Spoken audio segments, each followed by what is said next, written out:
maintenant le plaisir d'accueillir Florian Pition-Rossillon, qui est formateur IA managérial au sein de Néocognition et qui va intervenir auprès de nous sur la question suivante. Quelle vision, quelle conduite et quel KPI pour le manager orchestrateur à l'ère de l'IA? Florian, merci d'être disponible cet après-midi. On vous écoute pour 20 minutes et ensuite 10 minutes de questions-réponses. C'est à vous.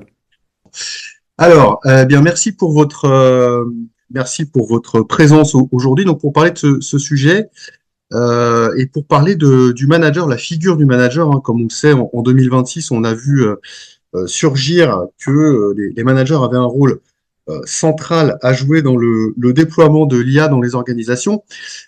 Et c'est quelque chose, ce rôle-là, qui s'ajoute à leurs prérogatives habituelles et donc qui sont déjà nombreuses. Donc, on va se poser un petit peu la question, mais comment faire concrètement quand on est manager pour assumer ce rôle de déploiement, d'intégration de l'IA dans les opérations, mais comme on va le voir, à partir du volet opérationnel, il y a aussi d'autres sujets qu'il faut considérer, d'où le lien entre vision et KPI. Alors, pour vous expliciter un petit peu aussi d'où je pars sur ce sujet, donc j'ai un parcours de 25 ans dans le marketing digital que j'ai commencé à pratiquer chez Amazon au moment du lancement d'Amazon en France, et puis ensuite j'ai au cours de la décennie 2010 aussi beaucoup travaillé sur les stratégies d'innovation. J'étais advisor pour un fonds d'investissement, et puis plus récemment, depuis maintenant 3 ans, 2023, j'ai intégré dans mes activités la casquette formateur aux usages de l'IA pour le business.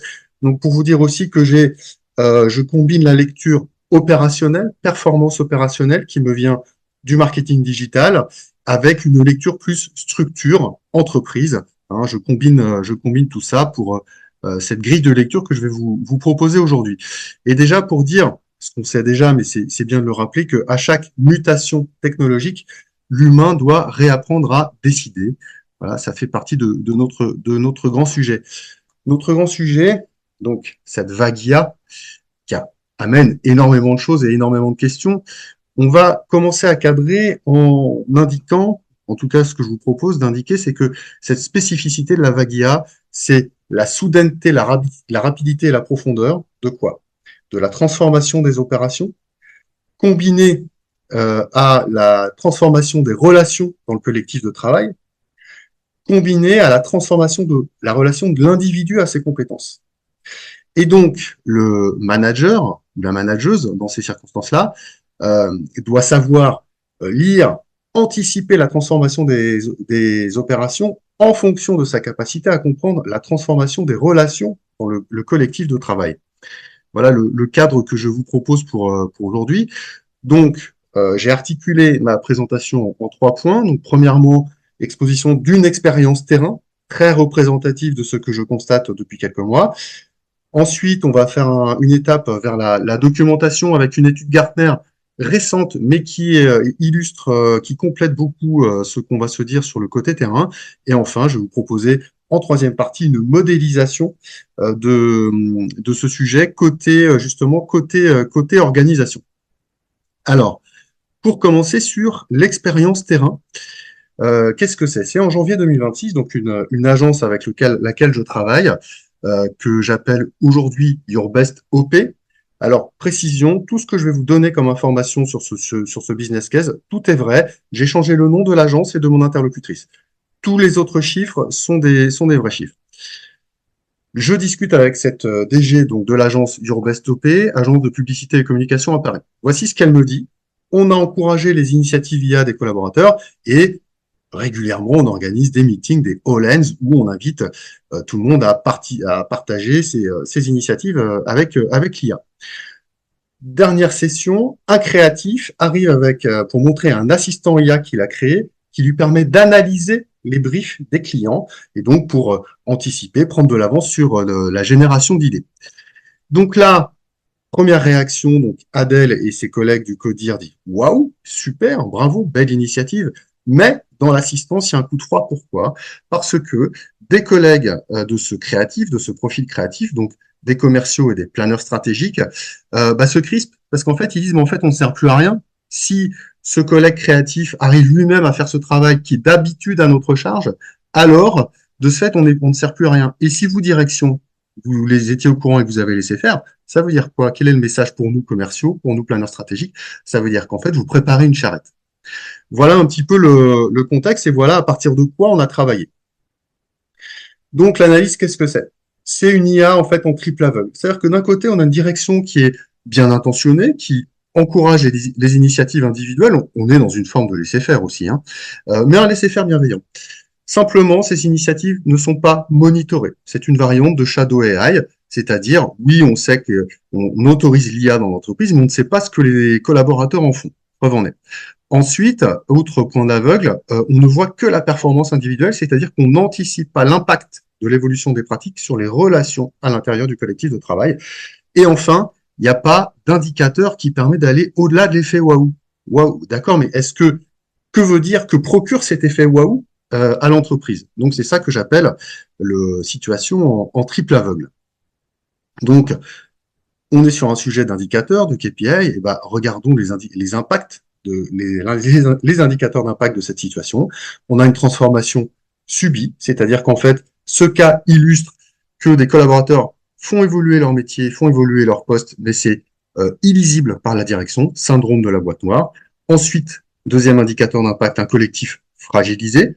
Pourquoi? Parce que ce qu'on constate aussi dans beaucoup d'organisations, c'est que des collaborateurs sont capables avec l'IA d'absorber les tâches d'autres collègues, soit parce que par enthousiasme, ils voient que c'est possible de le faire, soit aussi parfois pour des raisons relationnelles.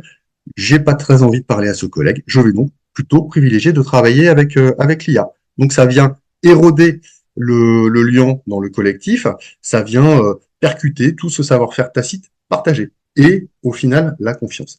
Et enfin, troisième impact, au niveau du business, ce n'est pas, même si un collaborateur met au point quelque chose qui lui permet de gagner un temps significatif dans son poste à un niveau individuel, ce n'est pas le temps gagné que l'entreprise dépose à la banque. D'accord?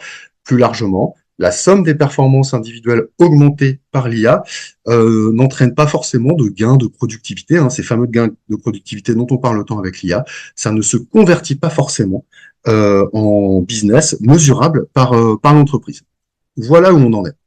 Alors, ce que ça vient montrer aussi, c'est que l'arrivée de l'IA dans les organisations renforce l'intrication de de trois types d'indicateurs qui sont déjà liés par nature dans l'entreprise, on le sait. Mais là, l'IA vient exacerber leur intrication fine, les indicateurs business, ceux de l'entreprise, les indicateurs de la vie de l'organisation, du collectif, et enfin les indicateurs individuels, les comportements individuels. Donc c'est à partir de là qu'on a commencé à travailler avec cette agence, cette direction, sur un cas que j'ai retrouvé par la suite dans d'autres organisations. Voilà, donc c'est pour ça que je fais ce zoom sur ce cas-là.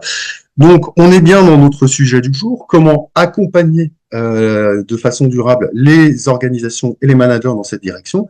Et en resserrant sur notre sujet maintenant, quelle vision pour la direction, quelle conduite pour le management et avec quel KPI au-delà du temps gagné. Vous entendez que j'insiste beaucoup sur le fait de se détacher du temps gagné, hein, voilà, qui n'est pas, c'est pas le temps gagné que l'entreprise dépose à la banque. Alors, donc à partir des rôles dans la transformation IA, d'accord. Donc, comment a-t-on travaillé? Trois échelons dans l'entreprise. Le président fondateur, ok. On a travaillé sur la vision, d'accord, et que ce soit une vision maturée, mais aussi une vision partagée. Aussi, par ailleurs, au niveau du management, que dire de 6 personnes dont fait partie mon interlocutrice, hein, pour une entreprise qui, au global, compte 70 personnes. C'est une belle agence. Hein, le marché des agences est un marché de PME, donc une agence de 70 personnes. C'est déjà une belle entreprise sur son marché. Donc, au niveau du CODIR, la couche CODIR, la nécessité d'amener un niveau de compréhension sur ce qui se passe. Voilà. Pas laisser les boîtes noires se faire. Et puis, au niveau des collaborateurs, une soixantaine de personnes, donc 3 niveaux. Qu'est-ce qu'on a fait? Donc, on commence par le CODIR, hein, l'échelon intermédiaire. Donc là, on a travaillé pendant 2 jours avec une approche mixte, à la fois monter en capacité sur les outils, donc avec une entreprise qui a des abonnements pro sur ChatGPT et sur Claude, sur les sujets qui sont les leurs, hein, voilà, des sujets d'avant-vente, des sujets de création. Donc dans une agence, hein, c'est de la production, c'est de l'opérationnel, hein, la création, le pilotage des campagnes et puis aussi la gestion des marges. On est dans un secteur dans lequel la gestion des marges, c'est très sensible depuis déjà très longtemps. Donc c'est tous ces sujets-là qu'on a traités ensemble, avec ce codir de 6 personnes, chacune, qui se monte ses assistants IA, ses projets IA, voilà, qui lui permettent de traiter beaucoup plus en profondeur, beaucoup plus finement et beaucoup plus rapidement, il est vrai, ces sujets. Ça, qu'est-ce que ça permet? Ça va doter ces managers d'une grille de compréhension beaucoup plus fine de ce que peuvent faire les collaborateurs avec les outils. On dépasse le côté les collaborateurs font de l'IA, utilisent ChatGPT, utilisent Claude. Cette grille de lecture n'est plus suffisante. Il faut désormais avoir les codes, avoir les mots, savoir à quel potentiel, à quel outil, à quelle fonctionnalité fait référence tel ou tel terme. Donc, on est sur cette approche 50% technique et 50% structuration de la vision de ce codir pour une mise en œuvre dans l'organisation au niveau opérationnel, mais aussi au niveau réglementaire et aussi au niveau RH et social. Voilà, avec ces indicateurs qu'on est allé travailler. Donc, au niveau les KPI, au niveau tâches et comportementales, donc pour les membres de ce codir, un suivi opérationnel et financier optimisé, d'accord? Au niveau de l'organisation, des indicateurs donc de tout ce qui est suivi, monitoring et arbitrage sur l'évolution des métiers et des relations dans le collectif, d'accord? Avec cette grille de lecture désormais beaucoup plus fine. Et enfin, un indicateur business, c'est-à-dire qu'au terme de ces 2 jours, le CODIR a été en mesure de dire on va maintenant aller, nous, en tant qu'agence, sur des budgets, on peut baisser le seuil des budgets sur lesquels on va. Jusqu'à maintenant, on ne travaillait pas sur des budgets en dessous de 100 000 euros. À partir de maintenant, on comprend qu'on va pouvoir aller sur des budgets à de 60 000 euros. Donc, on va diversifier les affaires, on va diversifier les clients, on va prendre plus d'opérations parce que l'IA nous le permet. Ça, c'est au niveau du CODIR. Ensuite, je suis intervenu au niveau du président fondateur. Donc là, alors, on est sur un modèle d'organisation dans lequel le président passe beaucoup de temps dehors. C'est le meilleur commercial de l'agence. Il incarne très bien l'agence sur son marché. Il passe beaucoup de temps en prospection, en clientèle. Voilà. C'est quelqu'un avec qui j'ai passé également 2 jours, cette fois-ci en one-to-one, pour organiser sa progression sur les outils. Là, vous voyez, 70%, parce qu'en fait, il partait d'un petit peu loin par rapport à ça, donc il fallait vraiment le mettre à niveau. Là encore, pour que lui puisse transformer son métier avec l'IA, et pour qu'il puisse anticiper l'évolution des métiers de son entreprise grâce à sa compréhension à lui du potentiel de l'IA. Et évidemment, un volet stratégie d'entreprise avec ce qu'on a appelé la plasticité organisationnelle, d'accord, et avec un défi qui s'oppose particulièrement, considérant la culture du travail de cette agence et qui est, à vrai dire, assez répandue dans les agences de communication, c'est-à-dire la place de l'informel, qui a beaucoup de place, d'accord, mais attention, informel qui, si on le laisse faire comme ça, permet justement une porosité avec des conduites pas maîtrisées de la part des collaborateurs. Donc, comment justement pouvoir poser un cadre sur cette culture du travail tout en respectant justement cette tradition, on peut le dire, de cet informel très très productif dès lors qu'on parle du secteur des agences de communication.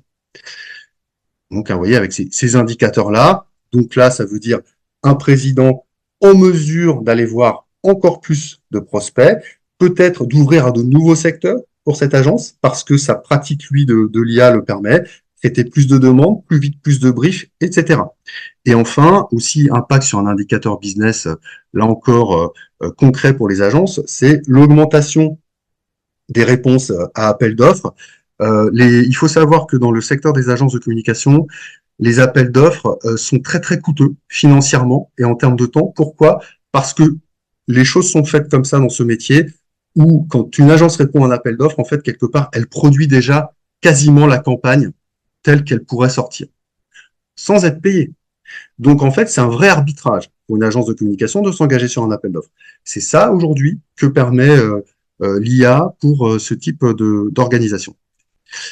Et enfin, donc là, cette fois-ci, ça va être en juillet 2026. Je vais intervenir auprès d'un certain nombre de collaborateurs pour des formations, mise à niveau des outils, harmonisation des pratiques, puisque aujourd'hui, on n'est plus comme en 2024 où travailler avec l'IA, c'est compter ChatGPT. On sait qu'aujourd'hui, il y a les assistants, il y a les projets IA, Claude Cowork qui est arrivé, hein. Donc, il y a une grande variété d'usages à la fois élaborés et sur des niveaux de pratiques différents. Donc, c'est ça aussi qu'il faut savoir lire et mettre à niveau. Alors, un passage rapide par la documentation qui va nous permettre de passer du côté terrain de cet exemple micro à quelque chose d'un petit peu plus large en termes de grille de lecture du marché avec cette étude Gartner, alors qui est récente, hein, je suis sensible à l'effet de récence des études concernant l'IA parce que voilà, on sait que les choses peuvent passer très vite. Voilà, donc vous voyez, elle est sortie il y a quelques jours et pour le dire en synthèse, en fait, ce que Gartner propose comme grille d'analyse, c'est que les entreprises qui performent avec l'IA et qui vont performer avec l'IA sont les entreprises qui sont capables d'entretenir un cadre dans lequel, effectivement, un cadre donc maîtrisé par la direction, par le management, un cadre dans lequel les collaborateurs, les collaboratrices pourront prendre des initiatives avec des usages effectivement variés et élaborés. Hein, on dépasse le compte, parce que et donc ce qui pourra permettre de faire le lien entre l'implication de ces collaborateurs et la performance de l'entreprise. Gartner lance une alerte en disant les entreprises qui ne garantissent pas ce cadre quotidien, possibilité d'essayer, de test and learn, de prendre des initiatives, attention, ce sont des entreprises qui risquent de perdre des collaborateurs. Gartner aussi attire l'attention sur le fait que ce qu'on constate aussi jusqu'à maintenant, c'est que beaucoup d'utilisateurs qui ont des usages assez avancés de l'IA, c'est plutôt des profils managers et exécutifs. Pourquoi? Parce que justement, il n'y a pas forcément d'accompagnement très structuré des collaborateurs sur ces sujets-là.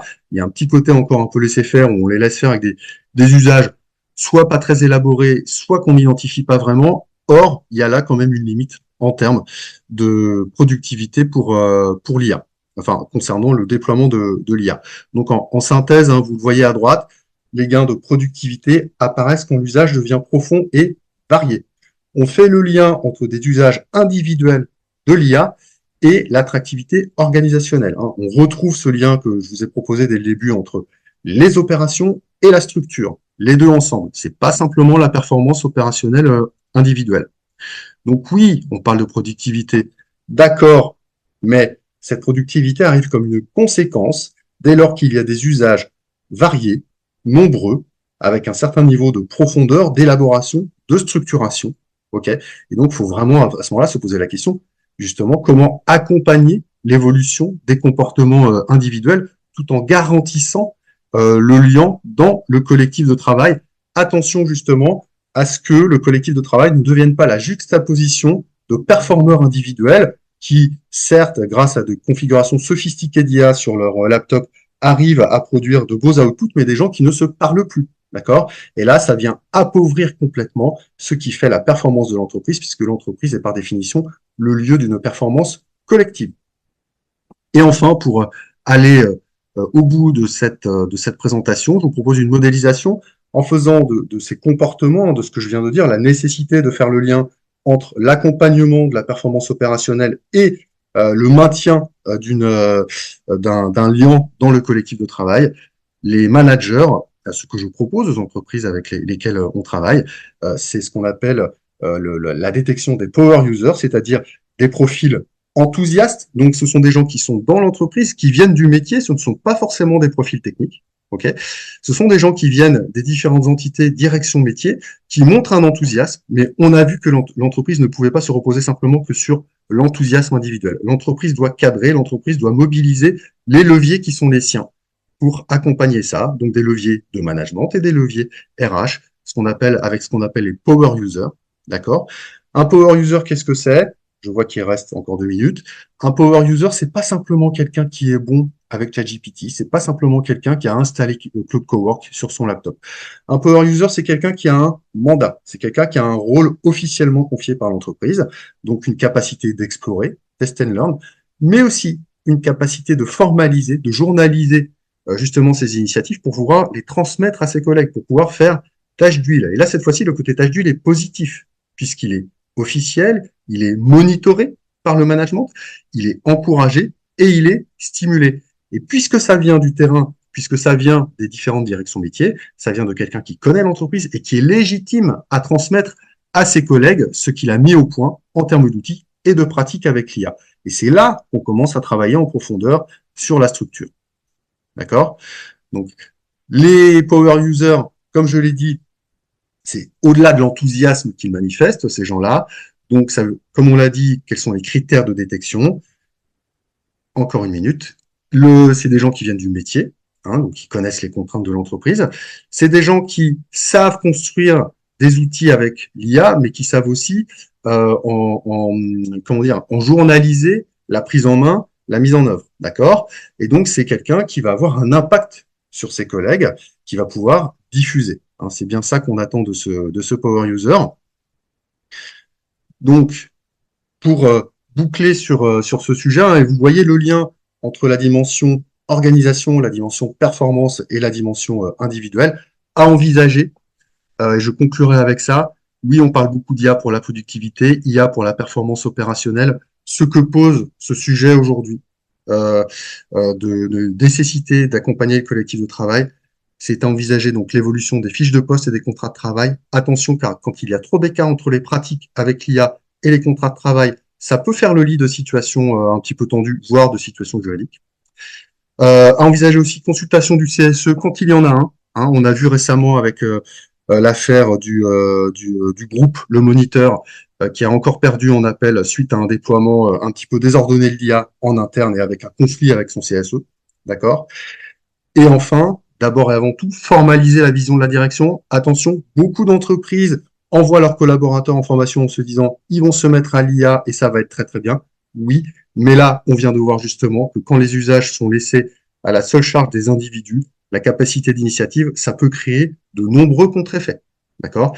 Les dirigeants doivent cultiver l'exemplarité, les dirigeants doivent s'y mettre eux-mêmes. On ne peut pas piloter la transfo IA par note de synthèse interposée quand on est dirigeant. Il faut savoir soi-même se construire des assistants, se construire des projets IA, voire construire des automatisations simples. OK? Donc voilà, vous avez compris hein, le lien entre des indicateurs business, performance opérationnelle, des indicateurs de management, organisation, collectif, et des indicateurs individuels, évolution des tâches, transformation des métiers par les individus. C'est ce qu'on constate sur le terrain et c'est ce sur quoi on a voulu attirer votre attention avec cette présentation. Merci beaucoup à vous, Florian.